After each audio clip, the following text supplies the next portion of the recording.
Hi, friends. I'm Lauren. And I'm Katie, and welcome to Okay, But Did You Know? A podcast where we talk about the TV and media that we love with a friend who's never seen it before.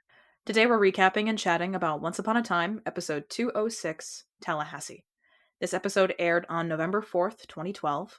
It was written by Jane Espenson and Christine Boylan and was directed by David M. Barrett. So our synopsis is going to look a little differently this week because this is the very first episode to have flashback that is not set in the Enchanted Forest. It is actually set in our world. So, in Portland, Oregon, in our world, the year 2000. 16-year-old Emma Swan wanders around an alley, picking a yellow VW Beetle as her mark. But she quickly realizes she's stolen not only an already stolen car, but one with the current owner still inside of it. After evading the cops, she and Neil begin a Bonnie and Clyde-like relationship, lifting from convenience stores and stealing time in motel rooms. When they decide to pack in the act and settle down, heat picks up from one of Neil's old jobs, and they have to change plans. After being confronted by August, Neil is convinced that he can't stay with Emma if she's to follow her destiny, and lets her take the fall for his crime, leaving her the money and the car, and unbeknownst to him, a baby. In the Enchanted Forest today, after a fight over who will accompany Hook up the beanstalk, Emma travels with him to the giant's lair where they can steal the magic compass they need to get back to Storybrooke. He tells her about the fearsome giant who slayed armies in battle, but when she meets him, she sees that he's just lonely, hearing his side of the story where his people were massacred. She's learning to open up, but is still distrustful of Hook, leaving him locked up with Anton, the giant, to give herself the head start she needs. And in Storybrooke, Henry wakes from a terrible nightmare that mirrors the one Aurora spoke of earlier, a dark red room with no windows or doors, and curtains on fire. David lights a candle to trap the nightmares and assures him that everything will be all right.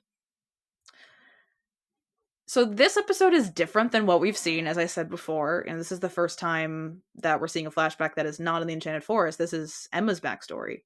Which I was very excited for. Which is, it's fun to see that, and actually, ironically, I found, from one of the fun facts from the Wiki, that even though this is the first time we're seeing this, they had this story mapped out from the beginning because Jen knew this in the pilot, since it was pretty relevant to Emma's character. That was definitely a look, though, like the way they dressed Emma and made her look. It's like, throw in a ponytail and glasses. That'll work. So young Emma's wardrobe is almost exclusively clothing directly from Jennifer Morrison's closet. Which I think might say a lot. But also, so it's almost all her own clothing, except for the dress that she's wearing, I think, in the convenience store scene, when she's faking the pregnancy to steal stuff. That's the same dress that Mary Margaret was wearing on her bad date with Dr. Whale in 103. Oh, goodness. And the glasses are real.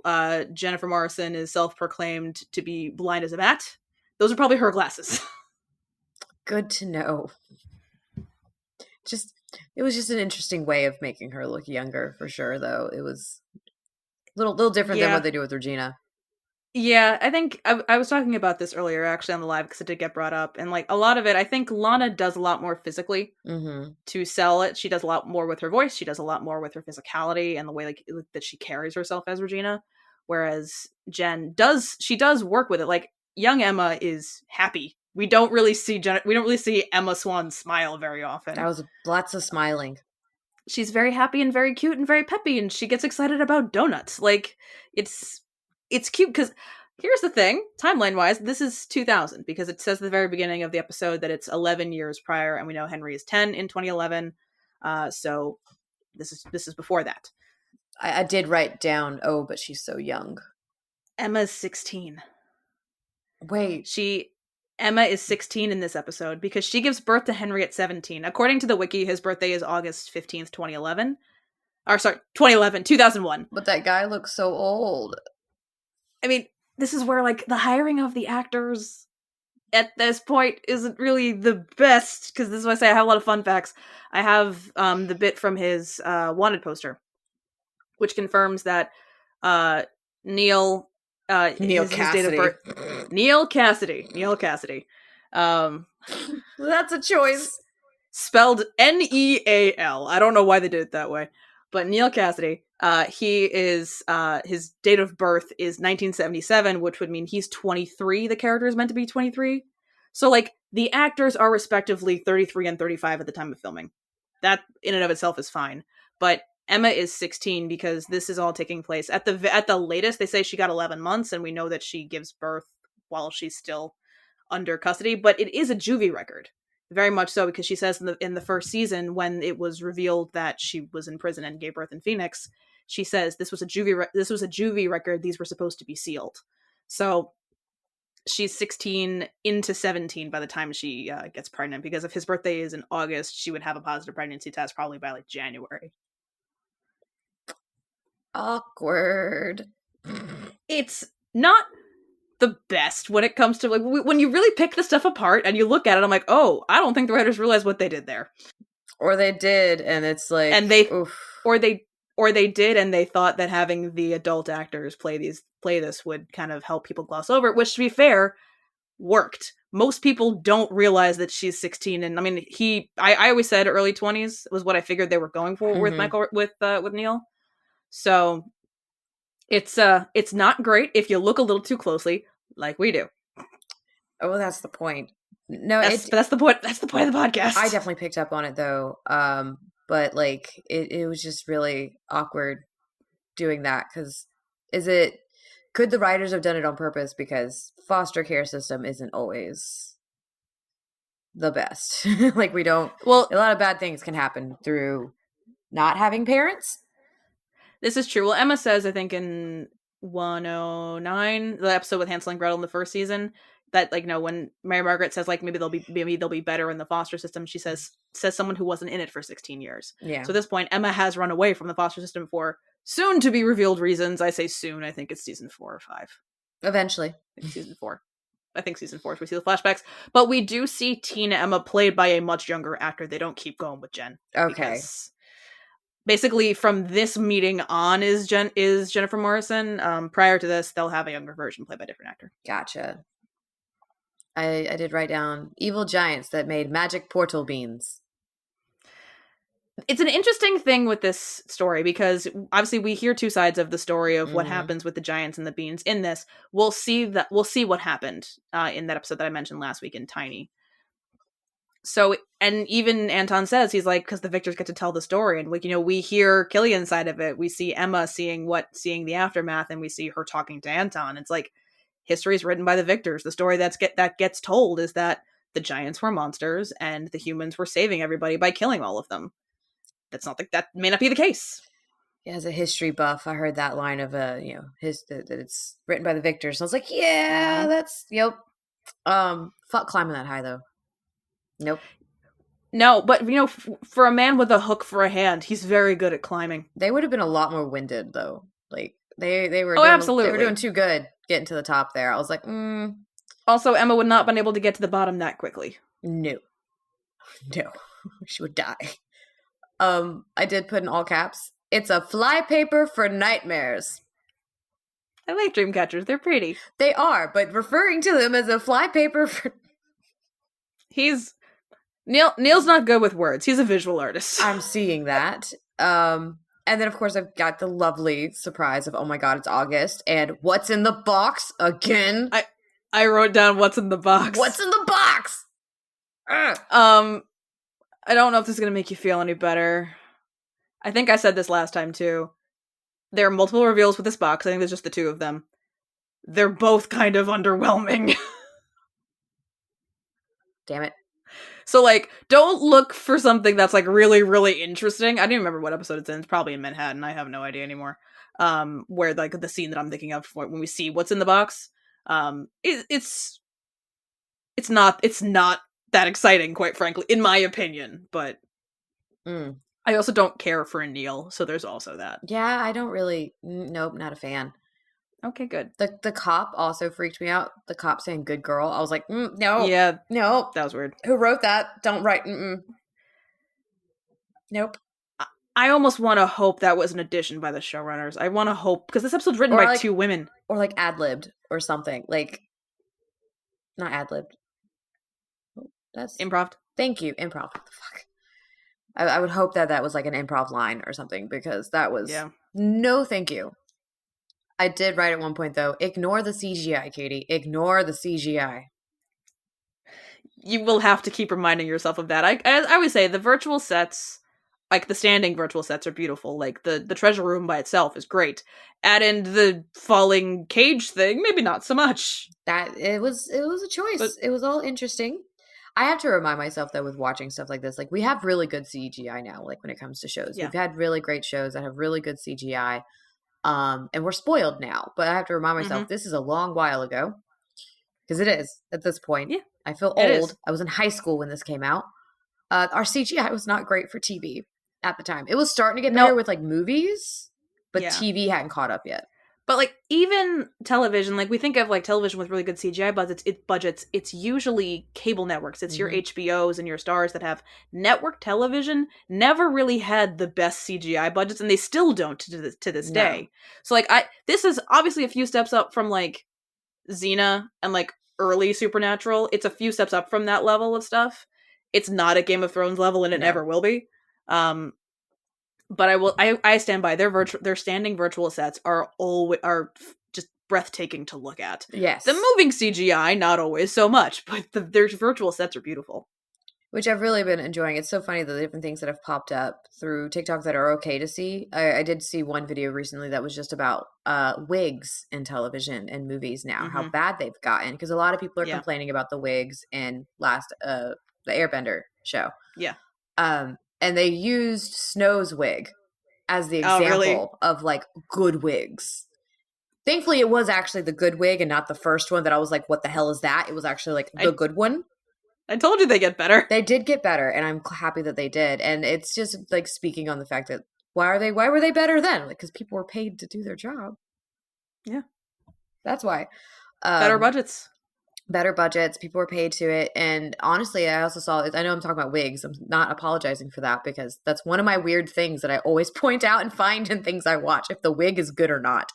And, but it's pointing out also like the art of like using real hair wigs is lost. Like there's very, very few people who do it anymore. Yeah, that's true. So it's even harder to find a good wig to also go on, be put on your head. So Snow yelling no the way she did. There was absolutely, I saw that and I'm like, there was definitely a gif of that with "Let Me Love You" like underneath it. There has to be somewhere in one of the folders on my computer. But like also her leaving Hook. I mean, and I'm seeing it. I'm seeing the Emma Killian, chemistry. See the chemistry, see why everybody loves them like immediately. I like Hook. I like his character, but I am a morally gray person. I love morally gray characters. So you already knew I was going to like him. So I did. Well, this is the thing that I said. I'm like, there are two characters that get introduced in season 2 that are like, I think, given your track record, you're gonna pick the wrong one. Which is why I was like, given your track record, I would have said Neil. But obviously, I was hoping he would be enough of an asshole in the first episode that he's really in that you wouldn't. Well, I mean, the 16 and 23-year-old storyline definitely makes me go, no, thank you. Well, okay, remember, he's also Balefire, which I know isn't revealed, but you know this. I know he's actually this. He's actually like 200. I know. But to be fair, so is Hook. Like, people like argue about, like, that's the thing is like the argument I see. She likes older men. She does.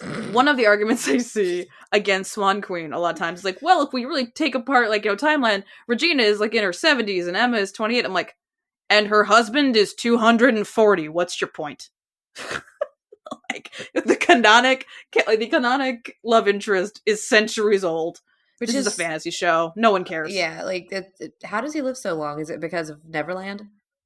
We'll see. Okay. He goes to because that's what happens is after everything that happened in 204, he goes to Neverland because he needs as much time as possible to figure out how to kill the unkillable. So He knows that Neverland he'll never age. So there's that. He does come back and forth. Like, we'll see that as once we get introduced to Pan and everything. His birthday is like a leap year. Every time he comes back, he starts aging a little bit, and then he heads back. So he's like, let's keep this going. He's never in the Enchanted Forest for very long. Yeah. He's just his... And then, of course, like, Henry and Aurora are dreaming together. And I'm like, okay, is this Cora's doing? Like, what is causing this? This is interesting. Like, I'm excited to see it. It's an after effect of the sleeping curse. I think because Snow says she had a similar dream as well. Yeah. We will see more of that in we're gonna see a little bit of it, I think, in the next episode, but it's gonna be more delved into in 208 and Okay. Into the Deep, because they're gonna make use of that. I'm excited. Like this was one of those episodes, like, I enjoyed it. I really love seeing Emma and Hook together. Could not stand Neil. Like, the whole time I'm just sitting there kind of watching it. Mm-hmm. Last night, like, looking at the TV, I'm just like, what do you see in him? Just run away. Like, you're good at it. You can just run away from this situation. Don't stay. He's Good. not I think at one point I just went, he's not worth it. Like, it was so bad. I He's was kind of not. yelling at the TV a little bit. Well, yelling as loud as I can with my children asleep. Yeah, most of my notes were just like, I might just be too gay for this. Like, is this meant to be romantic? There we go. Yeah, it didn't feel like they didn't have chemistry.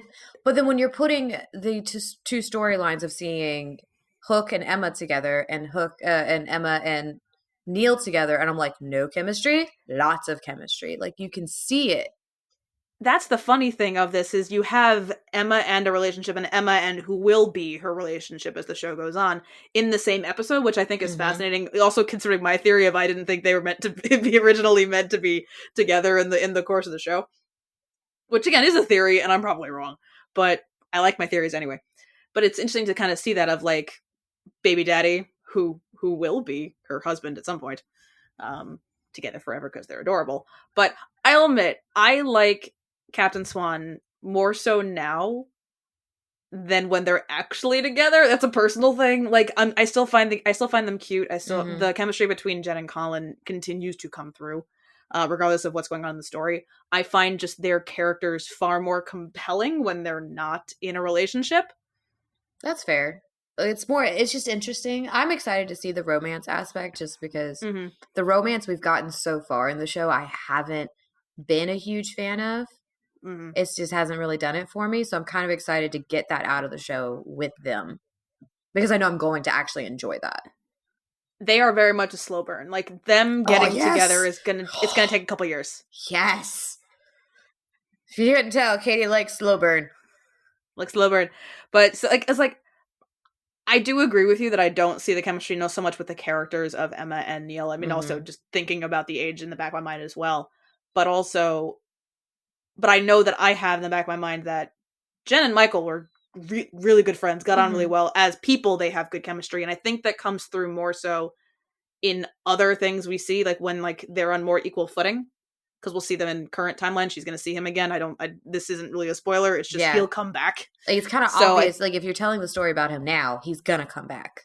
Exactly. Like, he's also having him get a postcard that the curse is broken. Like, that this isn't the last time we're seeing him, obviously.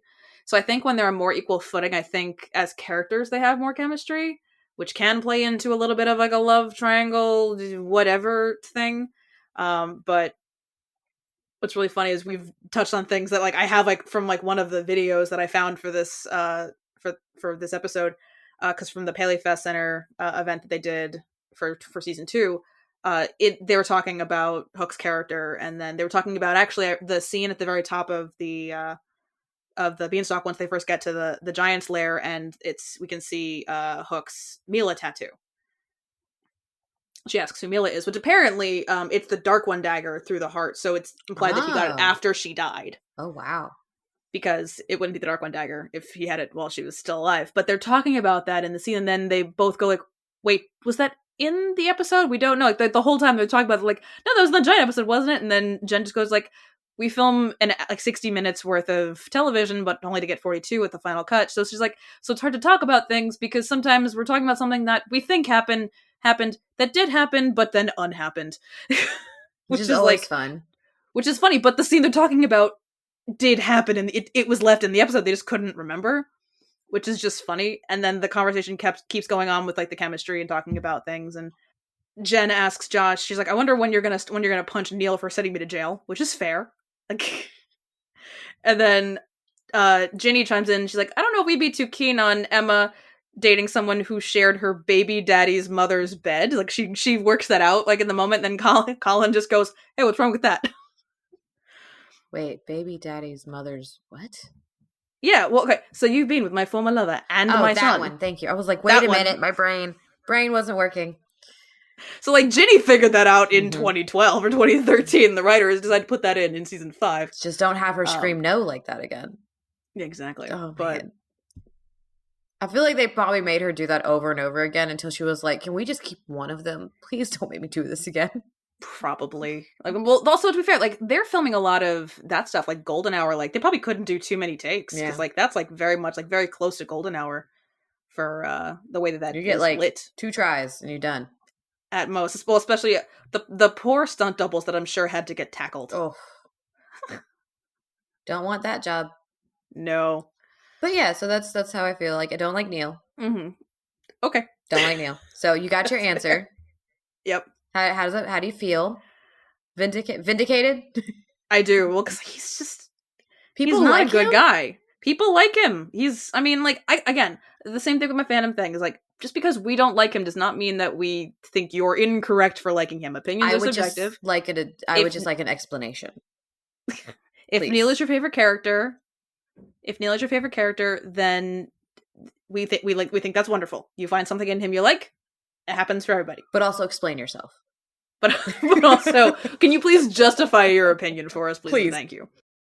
Because it just seems like, ew. That's okay. Neil is played by Michael Raymond James, who I'm going to assume most people, if at least of our generation, know him as Rene Lenier from True Blood. Yeah. Which is funny. I use this as a trivia thing. I did a trivia event when I had like a semi-active Discord for my Once account, which has been dead because I just haven't done anything with it. But I had a question that was like, so it was, what two guest actors on Once Upon a Time have also worked on another project together, but have never worked together on either show? Like, they were on the same shows, but never worked together. And Michael Raymond James and Kristen Bauer have both been on Once Upon a Time and True Blood and never worked together. Oh. Because like, I threw in other ones. I was like, I think I put in like Megan Ori and Barbara Hirsch. I'm like, I don't think they've ever actually worked together on anything. So that's not an. And another one was um, Elizabeth Mitchell and Giancarlo Esposito, but they did work together on both shows. So that was like the kicker. I'm like, if you know that they were on the shows together, but they worked together on both shows, so It was very tricky with that, but it's just funny that they were both on True Blood and once and never worked together. Because he's only in season 1 of True Blood, and she's not as active, but also he wouldn't be in scenes with vampires anyway. I've So. known enough about True Blood and seen enough of like just scenes through TikTok and stuff like that because different things show up for us when you do a lot of stuff with TV and media. A lot of TV and media just pops up into your TikTok Shocking feed. as that may be. Shocking as that may be. I never got into True Blood. I couldn't. That's fair. Like, well, I made the I watched most of it. So my grandmother loves the books. Grandmother. Yeah, I think you mentioned this. And I think I was like homesick from school one day in high school, and she had HBO, so I jumped on and I was like, "Let me give this a try." We talk about the books all the time. No one was home. I was just at my grandmother's house. Like they went to work. I was just staying at her house that day, and she came home, and I was like, "I tried True Blood." And she looked at me. She's like, "Are you okay?" I was like 16, and I'm like, "Grandma, it's porn." She's like, "Katie, why did you try that?" And I'm like, "Because you said it was good." I haven't touched it since. For a certain demographic. She said she didn't like that aspect either. And I did try. I read the first book like as an adult a couple years ago. I tried the book because I was like, "All right, Grandma loves this. It is adult. I'm an adult now. Let's try the book." No, No, not for you. Not for me. I've gotten enough of Confederate vampires. I think I'm good. That's fair. Yeah. Yeah, so Michael Raymond James, he was a human on that one. Yeah. He didn't like vampires.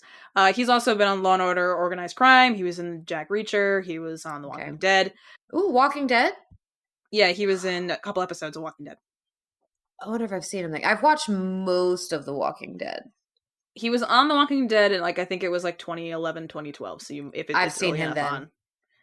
Yeah. A lot of us stopped watching after a certain episode, so. It's fair. But yeah, give this man an action project and he's on it. Yeah, I like it. Pretty much. But yeah, so this episode has a lot of... I have a lot of feelings about this episode. Not most of them positive. You don't say. Unsurprisingly.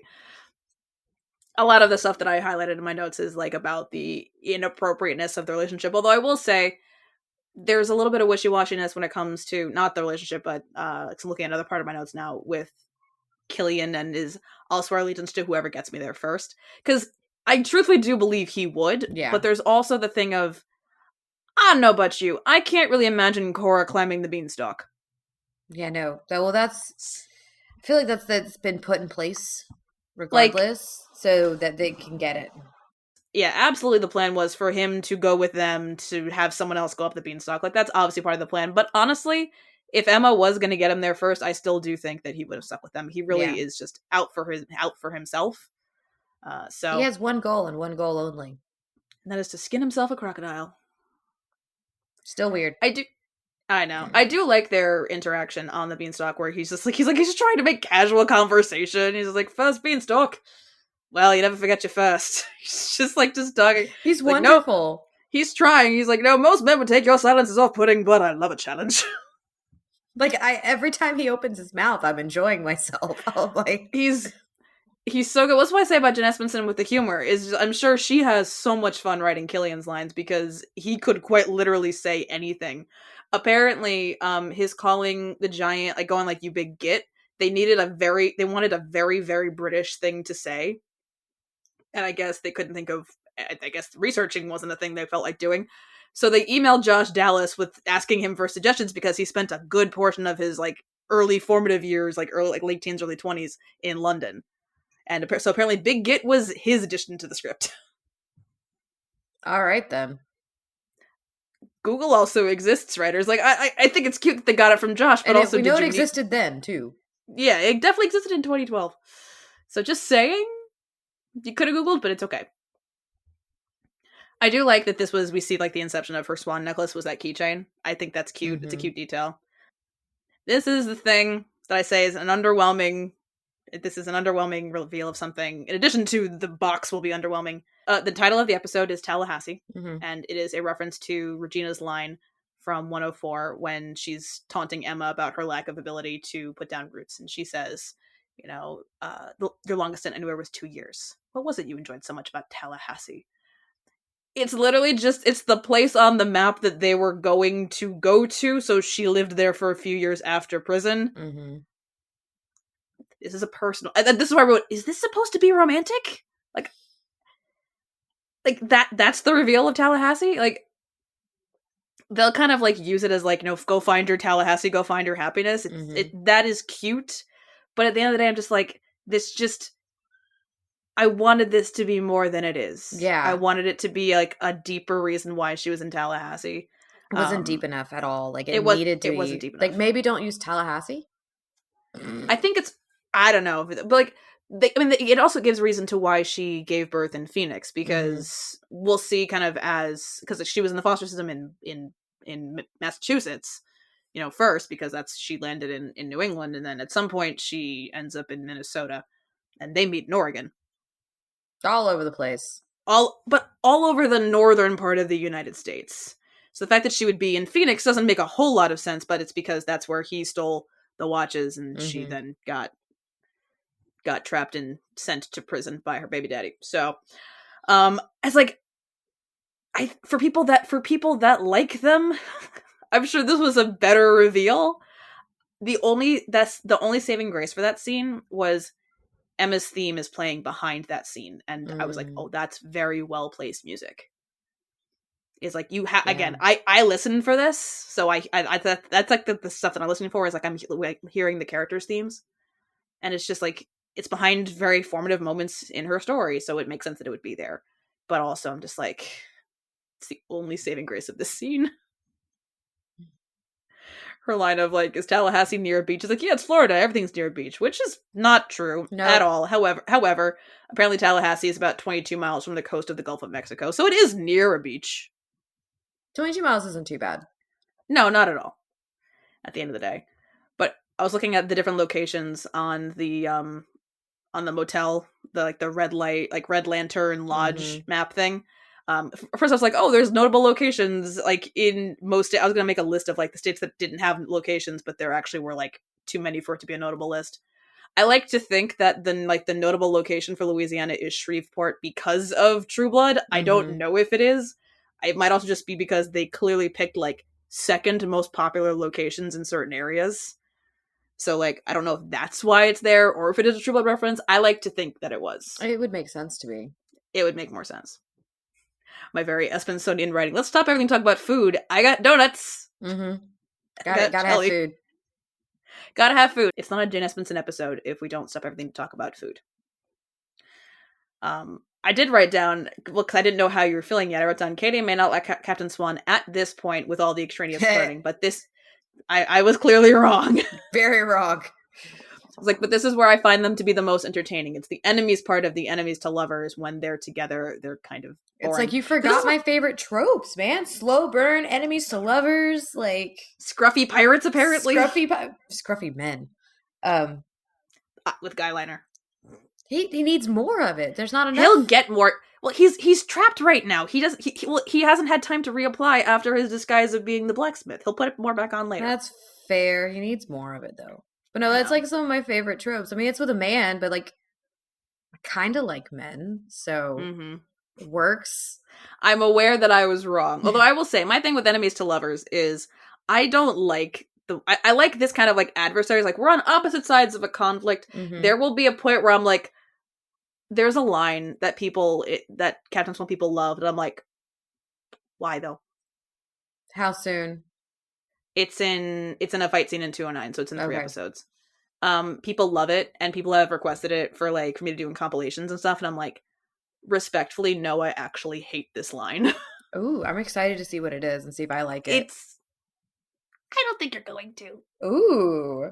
I don't think so. I'm like, because it comes with a certain connotation, and like, oh man. See, and this is why it sucks that I can't binge this show, because that's still 3 weeks away. Here's the thing, though. Do we need context? They're fighting. Like, do you need? You're like debating with yourself if it's okay. I kind of feel like it's because it's in the middle of a fight scene. There's no context of what's going on in the fight scene. I just want to know my answer. I really do. I'm saying it. Okay. I'm getting so bad at not holding things off, but also really fair, but I confuse you about so much other things, so it's fine. What's in the box? What's in the box? The line is, "When I jab you with my sword, you'll feel it." I hate it. He says that? He says that to her. And people think it's so sexy, and I'm like, they're literally fighting? I don't like that. No, it's like, they're literally fighting, and like, there's a clear double entendre there. But no, nope. Okay. Nope. I feel I feel validated now. How much have I aligned with you so far? Because I've noticed when we started this, you're like, oh, there's a lot of situations throughout this that I have opinions most people don't. You're probably going to have opinions that other people have. But like I've noticed so far, I think I've had a lot of the same opinions as you. Well, the Mila thing is, I think, where we differ. And that was the thing of like, I'm giving my further context not to change your mind, but to just share where I'm coming from. That was the one I said I think I need to think on it more. Yeah. I don't think we defer. I think I'm still working on that one because I see your point and I see the other point. So I'm kind of in the middle of like, fuck. That's fair. I don't know. Both can be true. So I'm like, two things can be true. I'm Switzerland. That's fair. We don't agree about Evil Charming. You don't see that chemistry, and I do. Nope. Like, we have similar opinions. I think we differ in other places. Like, I like Captain Swan here. Things may change. It's fine. I just like Captain. But we're good.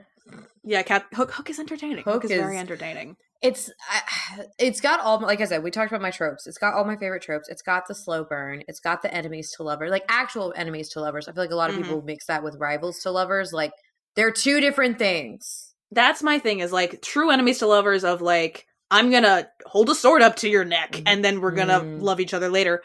I'm not the biggest fan of that. Like, I am more rivals, adversaries to lovers. I like the banter. I like the adversarialness. But like, I could do that without the I held you up against a wall with a sword about to slash your throat, but then in 100 pages, we're going to be doing other things. I don't know about 100, but that's where the slow burn comes in. You need the slow burn with that for it to make sense. When you've got enemies to lovers that it happens within 100 pages, that I have a problem with. It needs to take a while to get there. I don't have the patience for slow burns. Have you seen the books I read? I know.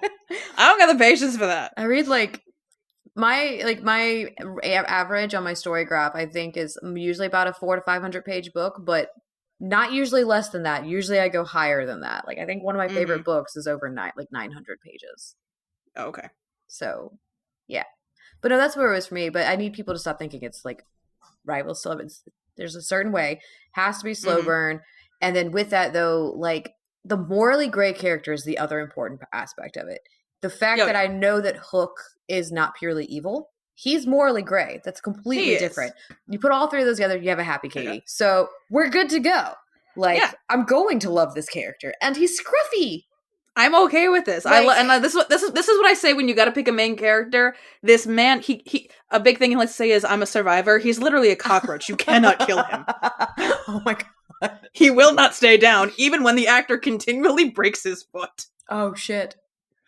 I don't remember when he broke his foot in season 2, but at one point we only see him sitting down for a little bit because he had a boot on. And then in the musical episode, we see the take where he broke his foot on screen.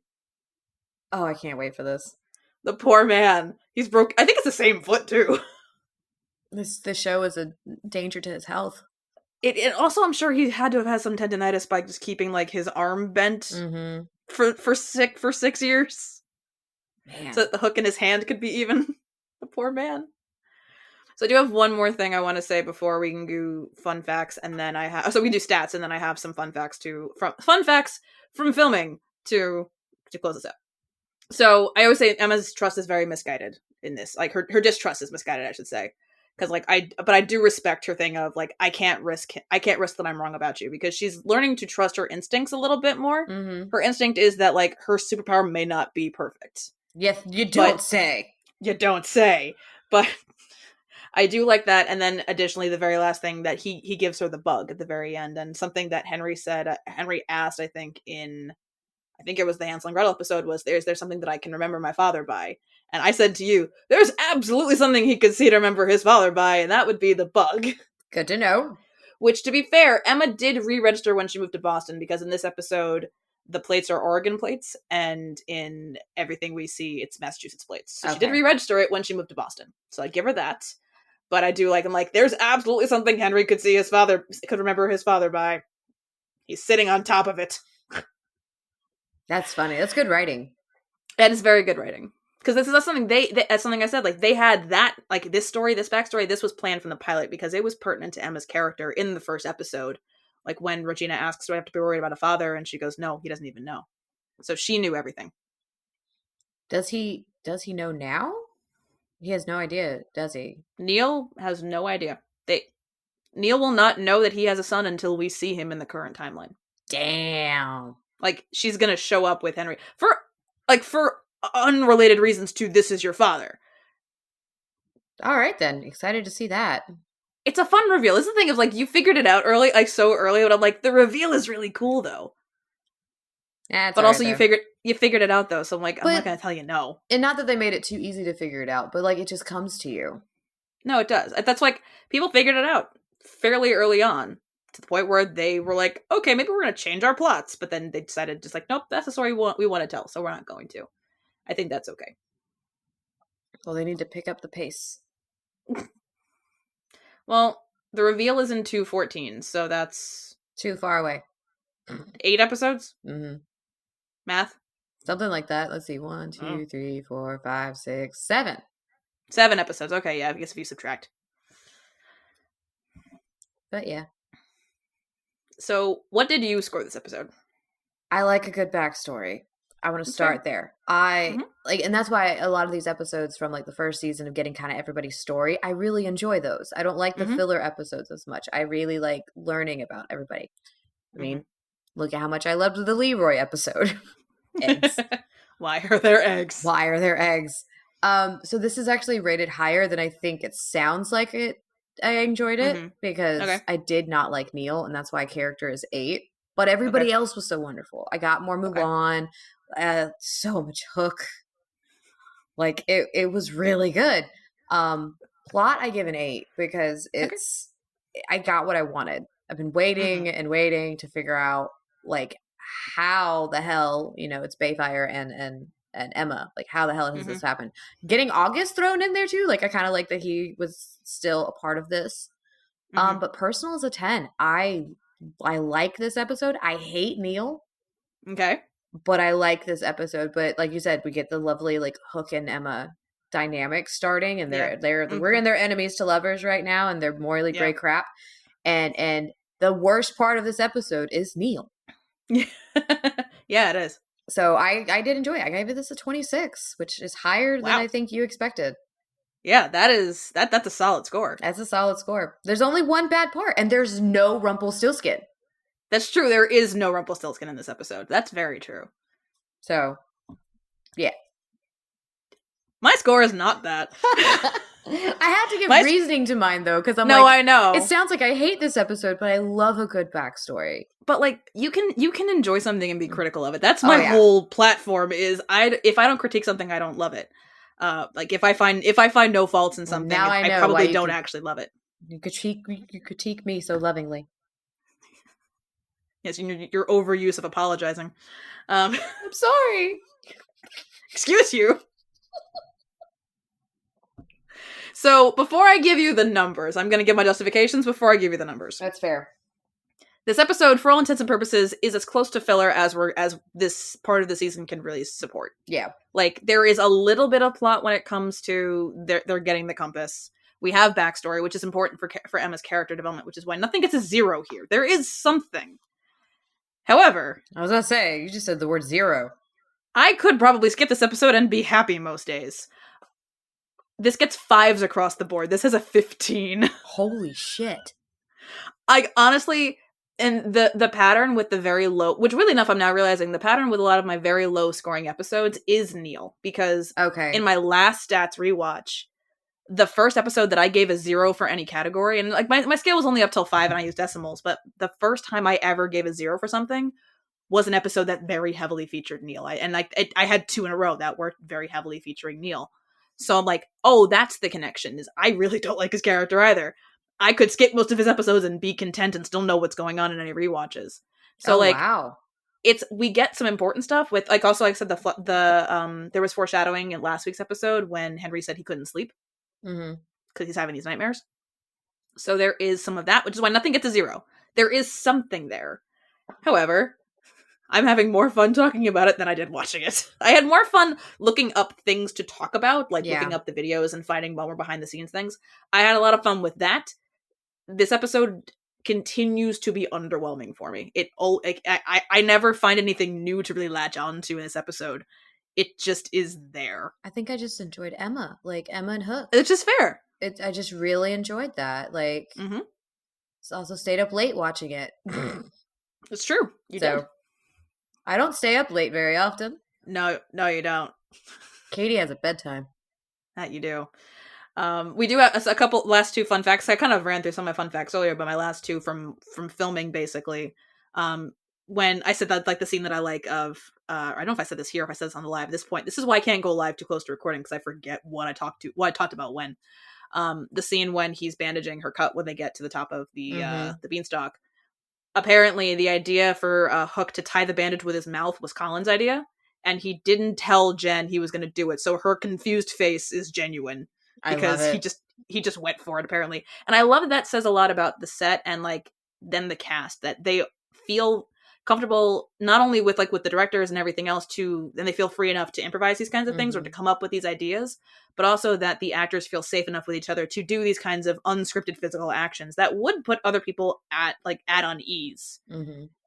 If you don't know that you already have, like, that comfortability of, like, oh, I can play with you. Like, we can just have fun and we can do these things and try something.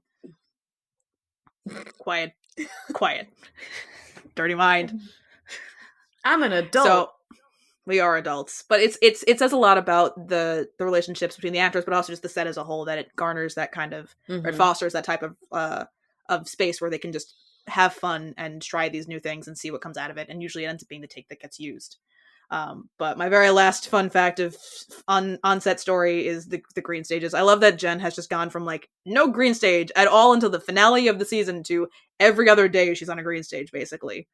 Apparently, the way that they basically to do the scene with Anton holding her up and squeezing her, basically they hung her from a giant green inner tube from the ceiling, basically, because it's CGI, all that CGI, and because of how many takes she had to do of herself biting the green inner tube, the finger, she bruised her lip with how many times she had to do it. Ow. She hurts herself a lot on this show, I realize. She really just Sounds just like it. goes for it. I mean, She just goes for it. she's dedicated. She's a dedicated actor, I'll give her that. Thank you all for listening. Join us next time when we discuss Bob's Burgers Season 4, Episode 5, Turkey in a Can, and Episode 6, Purple Rain Union. Don't forget to like, rate, and follow the podcast wherever you listen so you can be notified every time we publish a new episode. And follow us at OBDYK_pod on Instagram and TikTok. This has been an episode of Okay, But Did You Know? A TV and media podcast. It was hosted by Lauren and Katie and edited by Lauren.